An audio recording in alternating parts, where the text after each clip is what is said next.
And I'm seeing more asinine stuff out of this administration. And before I jump into the latest stuff with the Epstein files, I want to again very clearly state, just because someone is in the Epstein files doesn't mean they're guilty.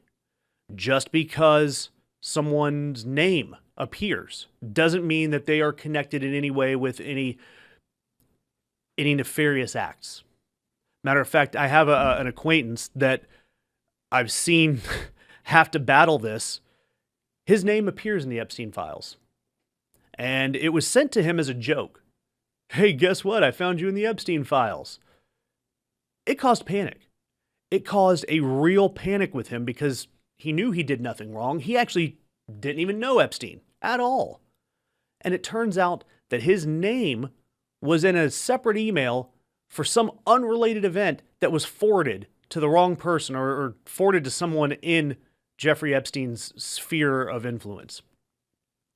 So I want to be very careful with talking about who is implicated and who is involved with things in the Epstein files. I also do not want at all to talk about the actual acts themselves. Why? First of all, the victims and survivors, they've told their stories. We should have believed them from the get-go. If you really have the need to go see the deplorable things that these people perpetrated upon these women and these girls, go ahead. I don't need to talk about them. But what I want to talk about is the fallout. I want to talk about the insane lengths that the Republican Party is going to protect people in power in this country.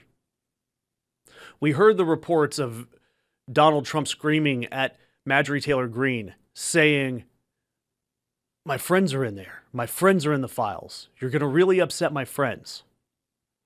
We've seen Donald Trump's 180 on Bill Clinton as soon as Bill Clinton said he was going to testify. We've seen Todd Blanche interview Ghislaine Maxwell and completely bury the lead in that interview, essentially just giving her a free pass to say what she wanted. And now because of that, Maxwell was called before Congress. And in her closed-door questioning, she simply pleaded the fifth, gave no answers. Instead, her lawyer puts out a statement saying she will name names. She will put out the type of content that the Trump administration wants to hear if Donald Trump grants her clemency. She's basically saying, hey, I'll make up whatever story you want to protect Donald Trump if it gets me out of prison. We've already seen her moved to a less secure facility, a nicer facility, for apparently no reason. But the Epstein file fallout in the U.S. is absolutely asinine because there is no real fallout. A few people are getting uncomfortable. A few people are seeing some backlash. We're seeing Casey Wasserman, the head of LA 28, the LA Olympic Games.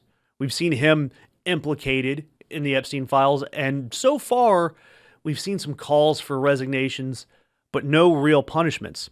Until on Monday, Chappell Roan, who is managed by Wasserman's management company, fired Casey Wasserman as her manager. So a little bit of fallout. Meanwhile, overseas, we're seeing the Labour Party on the British side get absolutely decimated. And there are calls for Starmer, the Prime Minister, to resign because he appointed people that were connected with Epstein. Appointing someone who was connected with Epstein was enough to get calls for him to be removed from office. We also see Norway.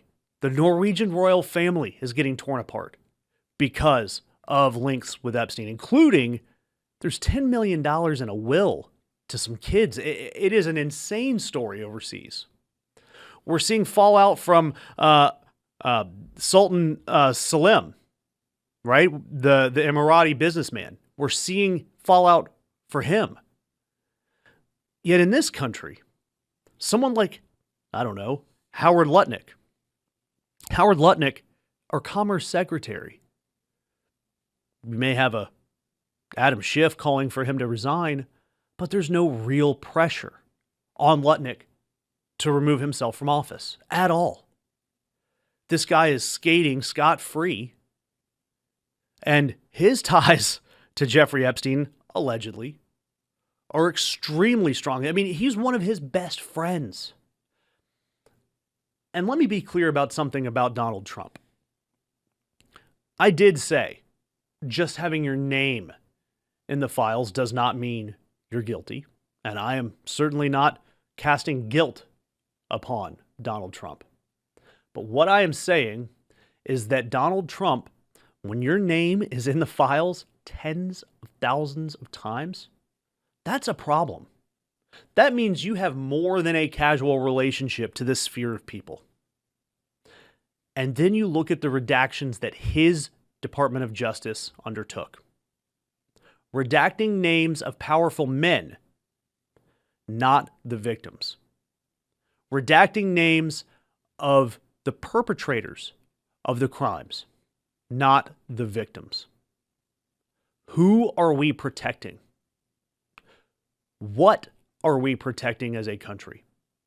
And I have said this from the beginning. The way you combat this, the way you use the Epstein files right now, is you keep asking about them. You ask your local congressman. You write your senator. You call your senator. And let them know that, again, if they protect Donald Trump, that they have a really, really tough road in November. And ahead of time, especially. But going into November, let them know that any protection of Donald Trump, any association with Donald Trump is toxic to them. That is how you handle the Epstein files. And that's what we're seeing from Ro Khanna and Thomas Massie. We're seeing them step up. And I'm hoping they put their money where their mouth is and hold people accountable. We have a lot of great stuff on our show today coming up for you. Again, I am Josh from Ring of Fire Weekends, filling in for David. You can catch us youtube.com/The Ring of Fire. And we cannot wait to get back to some more stories here in just a little bit. When it was time for a new mattress, I didn't want to gamble on something generic. I had heard about Helix. I liked that they customized the mattress based on how you sleep. I'm mostly a stomach sleeper, so I took the quiz and ended up with a model that felt tailored to me. I've had it for years. What I notice is I don't wake up with back stiffness. I don't wake up with shoulder pain. I don't toss and turn looking for a comfortable position. It's just better than my old mattress. It's more supportive, but it's still comfortable. Another thing I like about Helix is that there's no one-size-fits-all approach. It's really tailored to you in terms of firmness as well. It's made a difference for me, and I'm thrilled to be partnering with them. Right now, Helix has a special offer only for my audience. Get 27% off everything on their site when you go to helixsleep.com/Pakman. The link is in the description.